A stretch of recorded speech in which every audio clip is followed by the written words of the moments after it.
my husband Camille apologized to me in such a Philippines manner, saying he got his mistress pregnant and we needed to break up. I was dumbfounded, and my affection for him ran out 6 months ago. Is the mistress someone I know? I asked. Yeah, it's Kyra. Remember meeting her again at Alice's wedding reception. Since then, my husband seemed completely unashamed. Alice's wedding was the year before last, so you've been cheating for over a year.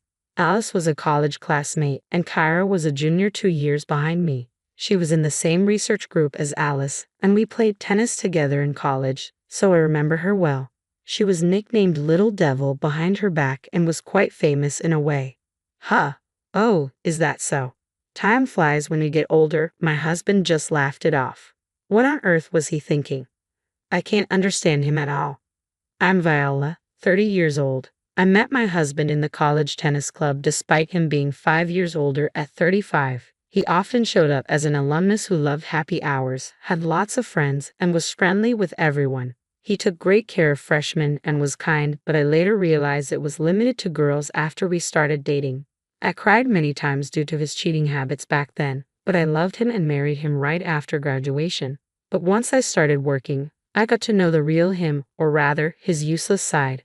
He frequently appeared in the tennis club's clubhouse, acting all high and mighty with the juniors because he was completely ignored by his peers. The truth was he was so incompetent at his job that he wasn't given any serious responsibilities.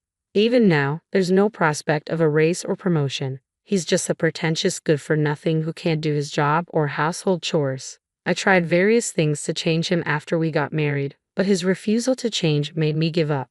The reason I had to divorce him wasn't just that work was busy and it was a hassle, but also because his parents were good people, a reason that had nothing to do with my husband himself. So look, we need to split up quickly because of the baby coming. You can have this apartment, and I'll leave. That's the end of it, okay? I was taken aback by his careless words and my husband's sly grin. What? No way. Let's part ways cleanly. This is not a good opportunity. As I neared my 40s, I started wanting a child. I had graduated college and started working as a full-time employee.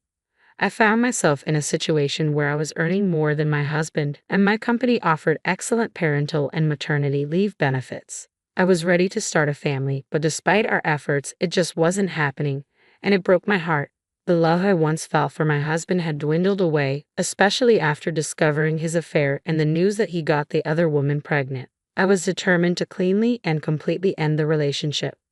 What infuriated me even more was his lack of remorse. Instead of apologizing, he simply voiced his needs and demands. It was evident that it was time to put an end to this unpleasant relationship that had dragged on for years. We would involve a lawyer, ask for compensation, and divide our property. And of course, we would expect something from Kyra as well. However, when I voiced my concerns about the financial aspect, my husband callously suggested that I take on the debt myself since it was his affair that caused the separation. When I glared at him, he relented, admitting that he might need his father's help to cover the expenses. I proceeded with the divorce proceedings and hired a lawyer.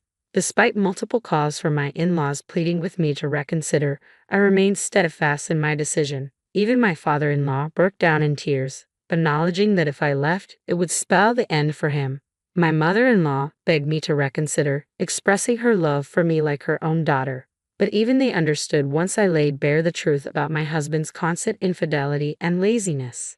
Finally, they apologized profusely, hanging their heads in shame. They even paid the compensation in a lump sum on behalf of my husband, who had no savings of his own. They made him promise never to ask for their help again and to repay them promptly.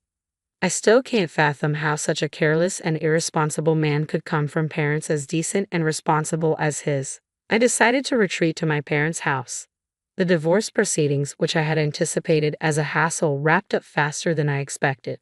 Returning to my recently relocated family home, 6 months flew by. I found myself consumed by work on weekdays and occupied with household chores on weekends, leaving little room to dwell on my ex-husband.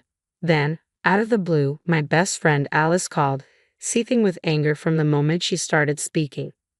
Viola, did you know your ex-husband Camille and Kyra? They're living it up in a new high-rise apartment, flaunting their wealth everywhere. Kyra even had the audacity to invite me to her baby shower party. The presents alone cost over $100, and there's a $100 participation fee. It's outrageous, isn't it? She exclaimed. I was taken aback by the news. I hadn't realized that Kyra had given birth, let alone why she would reach out to Alice. Both my ex-husband and Kyra were well aware that Alice was my best friend. Why would Kyra even extend an invitation to her, knowing Alice would undoubtedly relay everything to me? When I tentatively mentioned this to Alice, her anger escalated even further. She did it deliberately, Viola. Deliberately. That awful woman had the nerve to tell me she's so happy now, thanks to Viola breaking up with Camille. Can you believe her audacity? She's the worst kind of person. I want to put her in her place somehow. Alice raged. That nickname from our college days resurfaced in my mind. Kara was always known as the little devil, stirring up trouble among seemingly happy couples. Even when relationships were strained because of her involvement, she remained composed, wearing a facade of innocence. If a couple splits up just because someone else shows interest, it wasn't true love to begin with, right? They would have broken up eventually anyway, so what's the harm? She'd say, her words dripping with sugary sweetness, all the while smirking knowingly. I felt a pang of pity for Kyra, realizing she might never have experienced genuine love. Despite this, I knew better than to involve myself with her, so I made the conscious decision to keep my distance, at least for the time being. Kara didn't matter much to me. There was something else that demanded my attention. Alice.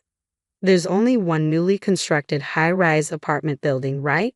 Have you heard anything about them moving in? I asked Alice, seeking any information she might have. I've never met them, Alice quickly replied, but apparently it was very recent. They'd been boasting about securing a spot. Fortunately, someone who had bought one of the units had to relocate for work and put it back on the market without moving in. Ah, that makes sense, I nodded, processing the information. So, your moving day is Sunday, right? The baby shower party is on Saturday. You'll only need to be cautious for one day. There are multiple elevators, and they might use different entrances. You're right, we haven't crossed paths so far, so it should be fine. Alice concurred. We live together, but unexpected situations can still arise. As fate would have it, an unexpected situation did indeed unfold on Saturday. While waiting for the elevator on the first floor, I found myself face to face with my ex-husband and Kyra as they stepped out of the elevator. Hey, Viola, what are you doing here? My ex-husband spoke first, with Kyra chiming in. Viola, are you here to celebrate with us? You must be eager to see our adorable baby, aren't you? Kyra's voice was cheerful, her smile radiant, but her eyes betrayed a different story. They held no hint of amusement. What? Seriously, did you come to crash the party without an invitation? My ex-husband interjected, his tone incredulous. To scope out the high-rise apartment or catch a glimpse of our little prince. The casual reference to the baby as both baby and prince grated on my nerves. That's not it, I retorted coolly. I was just waiting for the elevator. I responded, consciously switching to a polite tone midway through the conversation. Camille was now my ex, essentially a stranger, and I didn't want to create a scene. So you're planning to visit my house after all? Camille remarked with a hint of amusement. You're so silly, Viola. Stop being stubborn. Perhaps you're just envious of our luxurious high-rise apartment and our adorable little prince. Do you still harbor feelings for me? Are you feeling lonely and longing to see me again? Camille, that's not acceptable, I interjected firmly. Regardless of any lingering emotions you think I may have, you're now married to Kyra. It's inappropriate for me to barge into your home uninvited. And as for jealousy, Kyra, you're mistaken. But I appreciate your concern. Camille continued, dismissing my words. Sorry, Viola, but Kyra and our son are our top priorities now. You're not welcome here. As I listened to their conversation, I couldn't help but feel perplexed. It had been 6 months since I last saw my ex-husband, and yet his mindset remained as irrational as ever. Kara's attitude was equally baffling. It dawned on me that my cheating ex-husband and his new partner were a perfect match in their own peculiar way. Reflecting on it, I regretted wasting my precious 20s on Camille. I'm utterly ashamed of my past with Camille, wishing to bury those memories deep in darkness. If only I had ended things sooner without making excuses, I wouldn't have to endure this nonsense from my ex-husband and his partner. My words seemed to strike a nerve with Camille, who retorted, What's that? You're really lacking charm. Learn from Kyra. Even her jealousy is endearing. She's just given birth, yet she still takes the effort to look stylish for me. Don't you find her admirable? Not at all embarrassed, I replied calmly. I was simply going to the grocery store. I was dressed in a plain white t-shirt and jeans, clean and presentable. That's the problem. I grew tired of your simplicity. Camille snapped. Enough already. We have nothing to do with each other. Just go home. Annoyed by his dismissive tone, I retorted, actually, this is my home. Seeing their disbelief, I had to explain. I've been living with my parents in this high-rise apartment for 6 months now. My father was approached by salespeople when talks of selling the land he owns arose. They suggested that living in a high-rise would be more convenient, especially as he's getting older. While it's not entirely our land, we received a substantial sum from selling it. During negotiations, we were able to move into one of the higher floors for much less than market value. Camille was taken aback. You're landowners with that much money. If I had known, I wouldn't have agreed to the divorce. Give me back the compensation money. There's no need for a property settlement, I replied firmly. The compensation was a result of your affair, and the property settlement was a matter between us as a married couple. As I spoke, I noticed Kyra mumbling to herself, her silence speaking volumes. I caught it. I can't believe Viola is living in a high-rise. I thought I had totally won, Kyra exclaimed, shooting me a glare. But Viola, you don't have a baby or a loving partner, do you? I haven't lost yet. Look, Kyra, I was never competing with you, I replied calmly. In fact, I'm thankful to you for giving me the opportunity to break up with Camille. Oh, and I'm moving out of my house tomorrow, so I don't think we'll see each other again. What? Why? You just moved into a high-rise, they both exclaimed in surprise. I shrugged, explaining, maybe it's a matter of different values. It just wasn't a good fit for my family. I found living in a high-rise unsuitable for hanging laundry outside. There are no balconies on the higher floors for safety, and only some windows can be opened. It wasn't suitable for my mother and me, who preferred drying laundry and bedding in natural sunlight and wind without using a dryer. Plus, the intense sunlight made it too hot even with the air conditioning on. The building also shakes quite a bit during even a magnitude 3 earthquake. It's designed to sway to prevent collapse, and the higher floors shake more. It was terrifying.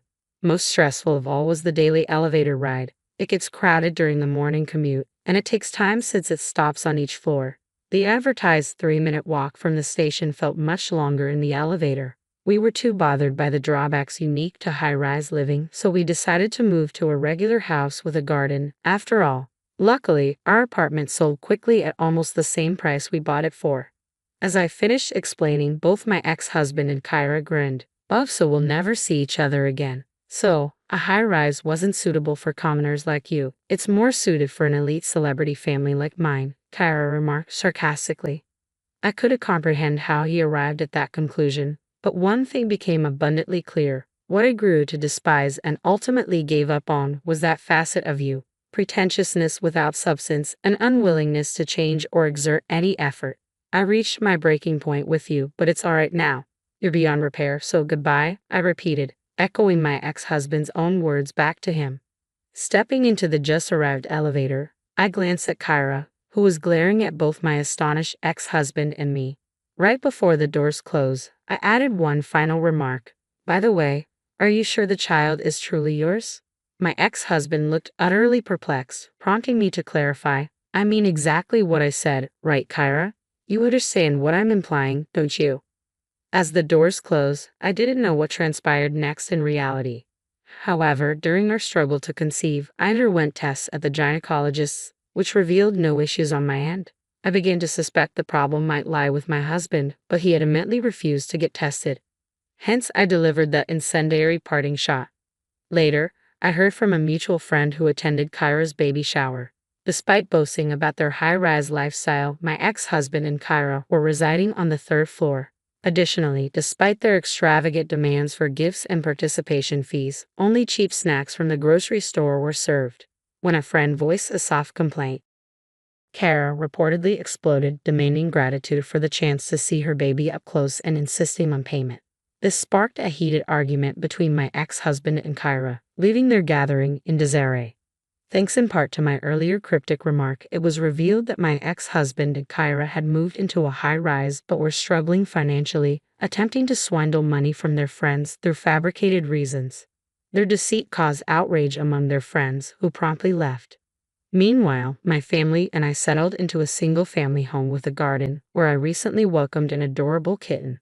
Our former high-rise was embroiled in controversy due to significant defects and illegal construction methods, making it unsellable. Reflecting on our situation, we realized we were unexpectedly fortunate.